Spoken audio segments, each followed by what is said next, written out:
Thursday and Friday. We'll see you back Monday for more Down on the Farm Radio. Now enjoy this edition of Texas Farm Bureau Roundup. Hello and welcome to Farm Bureau Roundup.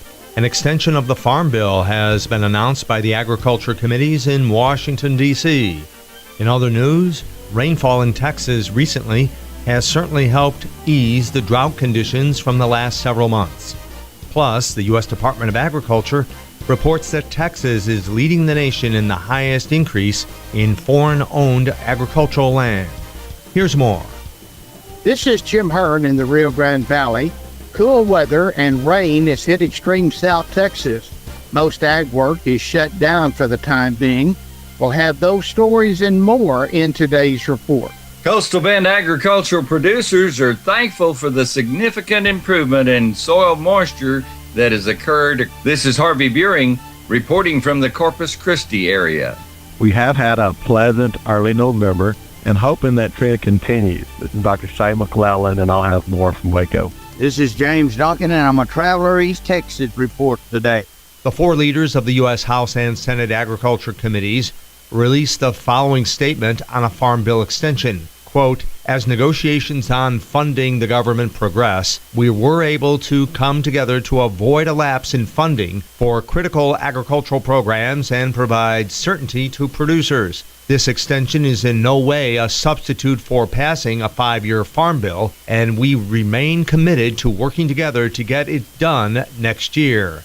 That is the statement this week from the leaders of the House and Senate Agriculture Committees. Meanwhile, Jim Wiesemeyer, Washington policy analyst with Pro Farmer and Farm Journal, explains the situation on the Farm Bill. That's why I never put a year to a farm bill, because that doesn't mean you won't have a new farm bill sometime in 2024. In fact, I think you will, but it just gives them more time. So they'll have to do a 1-year extension to extend, some of the programs, and that means you'll have a viable safety net at least continuing on for the corn, soybeans, and wheat that's used in the feed production. Well, certainly there's a lot of volatility in the livestock sector, and the Farm Bill is critical to try to level the playing field there. Yeah, what I point out is over the last few years, the biggest growth area in insurance has been dairy and cattle.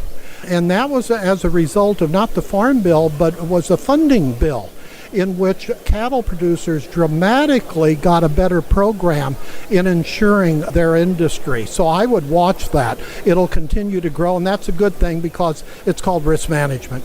That is Jim Wiesemeyer, a Washington policy analyst. When we moved to Texas, we were like fish out of water. We didn't know anyone in our neighborhood until our Texas Farm Bureau insurance agent came to the house. She was so helpful and reassuring, a friendly face with that Texan hospitality I'd heard about. When we purchased a Texas Farm Bureau insurance policy, we knew we were making the right choice. We knew our family would be protected. Visit Texas Farm Bureau Insurance today at tfbinsurance.com to find an insurance agent who's a true neighbor. Coverage and discounts are subject to qualifications and policy terms and may vary by situation. Recent rain in many regions of Texas has helped increase water levels and rejuvenated fall crops and pastures. Here's Jim Hearn in the Rio Grande Valley with his report. The latest run of cool weather has left the Rio Grande Valley wet and cool. A cool front that, has hit the area with heavy drizzle and light rain, and that rain has lasted for at least 3 days and has left between 2 to 4 inches of rain across the area. Now, the rain also has gotten up into our watershed area. Falcon Reservoir has gained 4% over the last month and is now a very welcome sight for the lake, and, of course, has been in a steady decline for the past several months. Now, with the rain, most ag activity is shut down for the time being. The citrus harvest of early oranges, which had just got started, will be taking a small break. Also getting a break will be the irrigation crews that have been irrigating on about a 3-week irrigation schedule. The sugarcane harvest is also about to kick off, and it will be soon time before the harvesters will be moving through the field. Those harvesters weigh a lot, so wet fields, they'll bog down real quick. Onion planting is also on hold. Also harvesting of greens, cabbage, carrots, and salad greens are seeing a pause. Most growers are happy to see the rain, though. Water districts have been trying to get more water in their accounts, and this will certainly no doubt help them. We're already thinking about row crops, and producers are getting bedded up and getting that pre-plant fertilizer down. The latest round of rain will also help with the dry land as well as the irrigated land as well. Spring crops will be here before we know it. For Farm Bureau Roundup, this is Jim Hearn in the Rio Grande Valley. Neighbor, don't forget about the 23rd Annual Bull and Select Female Sale coming up Friday, December the 1st, 2023, 1 p.m. in Hallettsville. 195 top-notch cattle selling, 70 coming 2-year-old bulls, 45 yearling bulls, 80 females, springs, breds, open Angus heifers, pairs, commercial Brangus heifers, pens of 3 and 6. Call for a sale book. Contact Mark Yannick, 361-798-6558. That's J-Bar Angus, leading supplier of Angus genetics in South Texas, 361-798-6558. Soil moisture is much better in the coastal bend from the autumn precipitation. Harvey Buring reports from southeastern Texas. Well, Coastal Bend farmers and ranchers have a lot to be thankful for despite the below average yields in most of their cotton fields this past season. Everyone engaged in agriculture is thankful for the recent rainfall events that have significantly improved our soil moisture situation across our region of the state. And from November the 10th through the 15th, we in the Coastal Bend received some significant rains that accounted for as much as 2.5 on the low side up to over 5 inches in a few isolated areas. During that 5-day period, it definitely improved our situation. Those were slow and steady rains with very little runoff, and as a result, the farmers and ranchers are looking forward to a much improved situation as we wind up this year and go into the spring with prospects of much more productivity in 2024.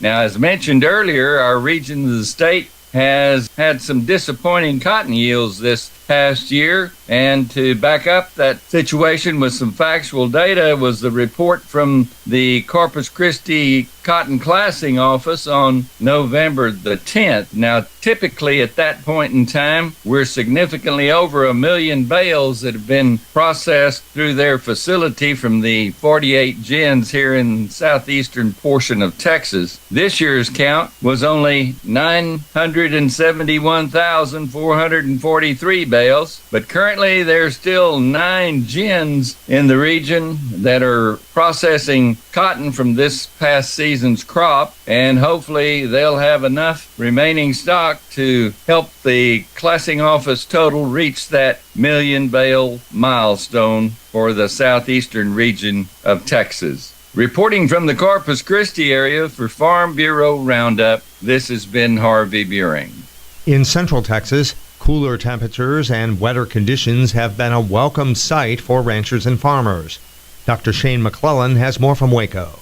After the last few years of extreme either dust or mud, and really no in between for our central Texas weather, our early November weather has been nice. Cooler weather with some scattered showers and just moisture in general. Those Friday night football games have been cool and wet. That's a nice change after the heat and long dry spell that we endured this year. Rainfall amounts have varied across our region, but everyone has got at least one good soaking rain.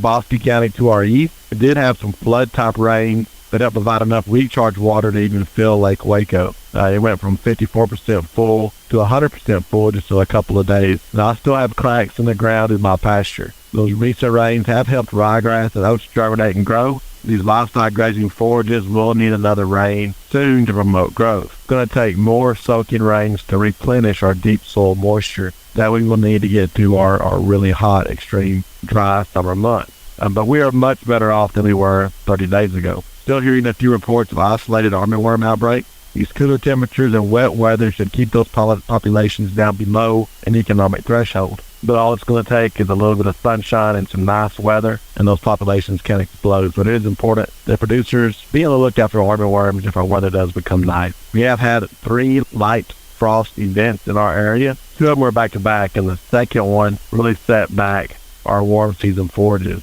depending on your elevation, section from the wind, the variety of the forage, even growth stage. Some forages were burned back harder than others from the cold, freezing temperatures. Wheat for grain harvest will go into the ground soon as our soils dry up enough really to let equipment into the fields. There will be a push to get seed in the ground, so I hope everyone will be cautious out there on the byways and highways as our farmers are moving equipment, filling boxes, moving seed, and that'll probably continue until we get done, and it might be as late as early December. Until next time, this has been Dr. Sam McLeod from Waco with the Texas Farm Bureau Roundup. Texas has the highest increase in foreign agricultural land ownership. Gary Joyner reports.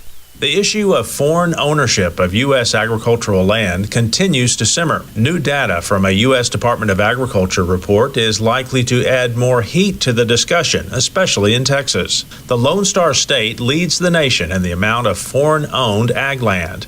In 2021, the figure was 5,267,854 acres. That consists mostly of forest land, followed by pasture land, and then cropland. The foreign-owned amount represents 3.4% of the total amount of agricultural land in the state. The percentage nationally is 3.1%. It's not surprising the foreign ownership trend in Texas continues to point upward. Between 2020 and 2021, foreign entities purchased 549,000 more Texas agricultural acres. Investors from Canada, the Netherlands, Germany, Italy, and the United Kingdom own the most acreage in that order. Where is China? Nationally, China ranks 18th, with 0.3% of foreign investor-held land. Foreign owners of farmland are required to report their investments by the Agricultural Foreign Investment Disclosure Act. I'm Gary Joyner for Farm Bureau Roundup in Waco. Finally today, our East Texas Roundup reporter James Duncan has been traveling out of his region lately. He files this report on what he is seeing along the roadside as he made his way westward. This week we've been traveling throughout East Texas, from north central East Texas out of Marshall, that's what we called it there, down through a portion of the southeast Texas all the way angled over toward Austin. Now, I had an opportunity to hit some country that I haven't been in quite some time in part of the area that we were in, and I have noticed several things about our livestock. Folks need to be paying attention right now to their cattle and doing a little winter feeding right now. The condition of the cattle that I saw in the pastures along the roadside was a little bit thin for this time of the year. We hadn't even got the rough part of the winter yet, so you better put a little mineral out, keep a little bit of those blocks, something like that, maybe a little feed along the way. I know hay's short, but you can't slack your cattle on it this time of the year. In the deep East Texas area, it's all deer hunting right now still. I know we've said that a couple of times, but that's just what it is this year as far as antlers are concerned. And we have worked really hard with the Texas Department of Wildlife to get those antlers out to where we can get that 13-inch spread at minimum, and then 14s, 15s on up, and getting some pretty good deer nowadays. So that's always a welcome sight and a welcome thought. Just get those cattle in a little bit better shape as fast as you can right now. If you look at yours and they look a little thin, take care of them now. James Duncan, traveling for the Texas Farm Bureau Roundup. I'm Larry Marble from Down on the Farm Radio, and I'm with Stephen from D&D Farm and Ranch on I-10 in Seguin. That's ddtexasoutfitters.com. Stephen, you know, I'm an old sheep and goat man, was raised that way, and I love working sheep and goats with good equipment, and I bet you D&D can help me out, can't you? Yes, sir. Larry, we are now carrying sheep and goat panels and working equipment from Rivera Panels. They're a family-owned company out in the little town of Lomita. They make quality equipment from working chutes to pens, all sorts of feeders that you can choose from as well. Real great options for sheep and goat people. I know we've got them in Texas. I know we've got them in Guadalupe County. Stephen, tell everybody how to get a hold of you. Larry, you can get a hold of me at 830-379-7340, extension 161. More than happy to answer any questions anyone may have. We appreciate you. That's Stephen from D&D talking about their sheep and goat equipment, ddtexasoutfitters.com. That is our program for this week. Thank you very much for joining us. Be with us again next time as we report on more agricultural news from across Texas. We will take you to the Panhandle and Rolling Plains, plus the Concho Valley and eastern Texas. For everyone at Farm Bureau Roundup, I'm Tom Nicoletti, and this is the Texas Farm Bureau Radio Network.